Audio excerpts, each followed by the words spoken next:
বন্ধুরা, বাড়ি তৈরিতে ফুটিংয়ের সাইজ এবং কলমের সাইজ আপনি কত রাখবেন? একতলা বিল্ডিংয়ের ক্ষেত্রে, দুইতলা বিল্ডিংয়ের ক্ষেত্রে কলমের সাইজ এবং ফুটিংয়ের সাইজ কত রাখবেন, কলমে কত মিলি রড দেবেন? বেশিরভাগই লোক দেখেছি মিস্ত্রির উপরে ভরসা ছেড়ে দেয়। তারা তাদের ইচ্ছা মতন কাজ করে। কিছুদিন পরে দেখা যায় বিল্ডিংয়ে ক্র্যাক চলে এসছে বা বিল্ডিংয়ে ফাটল ধরে গেছে। যে সমস্ত ভাইরা এই নলেজটি নেই ভিডিওটা, তাদের জন্য একটু ধৈর্য সহকারে শুনুন এবং দেখুন, অবশ্যই আপনার কাজে লাগবে। নাম্বার 1, G+0, অর্থাৎ একতলা বিল্ডিংয়ের ক্ষেত্রে আপনার কলমের সাইজ দেখুন, মিনিমাম আপনার 9 ইঞ্চি বাই 9 ইঞ্চি কলম সাইজ হতে হবে।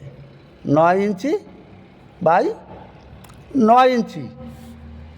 আর কলমের রড হতে হবে মিনিমাম 4টি রড হতে হবে 12 মিলির 12 ডায়া, 4 নাম্বারস। কমপক্ষে 12 মিলির রড হতে হবে 4টি। এইবার ফুটিংয়ের ক্ষেত্রে আপনার 4 foot by 4 foot, 4 foot by 4 foot size হবে। আর কংক্রিটের থিকনেস বা হাইট হতে হবে 1 ফুট। আর স্টিল মানে রড হতে হবে মিনিমাম 12 mm ডায়া। এটা কিন্তু একতলা বিল্ডিংয়ের ক্ষেত্রে G+0। এবার দেখব G+1, এটা কিন্তু হয়ে যাচ্ছে 2 তলা। G হচ্ছে গ্রাউন্ড ফ্লোর, এটা ফার্স্ট ফ্লোর, এটা 2 তলা। এই ক্ষেত্রে দেখুন কলমের সাইজ আপনি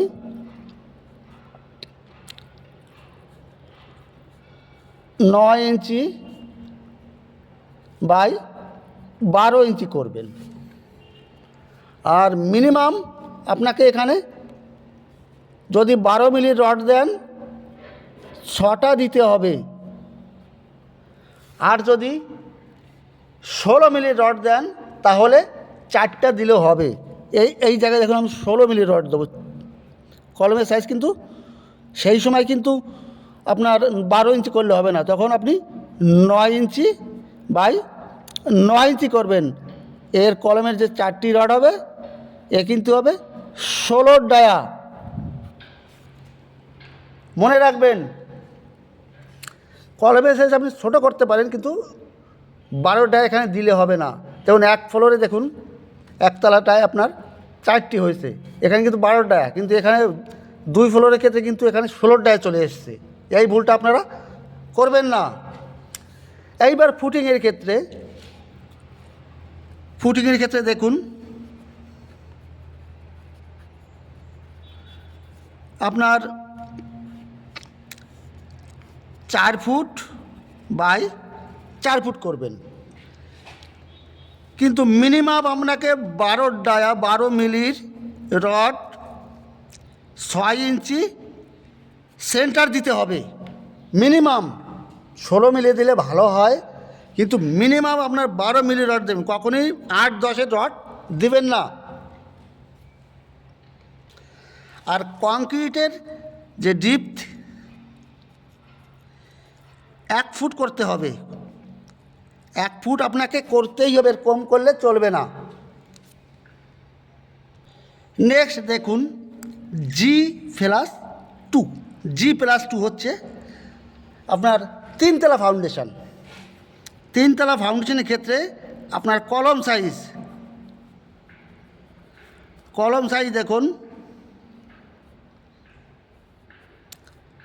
12 ইঞ্চি বা 1 ফুট বাই 9 ইঞ্চি। এখানে আপনি কমপক্ষে 4টে 16 রড, 2টি 12 রড দেবেন। এখানে 16 দিলেও চলবে, ভালো হবে, কিন্তু একদম মিনিমাম 4টি 12 rod, 4 numbers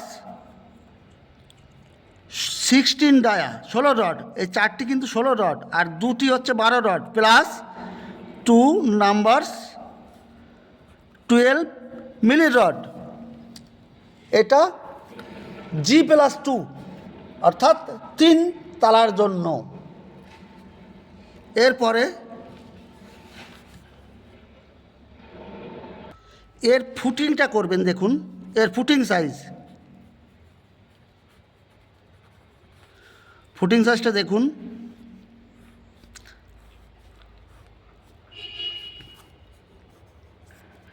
5 foot by 5 foot. এর স্টিল মানে rod 16 dia 16 milli rod, minimum 16 milli rod দিতে হবে। G+2তে 3 তালা ফাউন্ডেশনের ক্ষেত্রে ফুটিংয়ে 16 মিলি রড দিতেই হবে। 16 মিলি রড, 6 ইঞ্চি সেন্টার, মানে একটা রড থেকে একটা রডের ডিস্টেন্স। এইবার দেখুন এর কংক্রিটের থিকনেস, এটা মিনিমাম 1 ফুট দিতে হবে, মিনিমাম 1 ফুট এটা দিতেই হবে। বিশেষ করে কংক্রিট আপনার 1:1.5:3। এটা হচ্ছে M20 grade, M20 grade minimum. কলমের ক্ষেত্রে, ফুটিংয়ের ক্ষেত্রে মিনিমাম M20।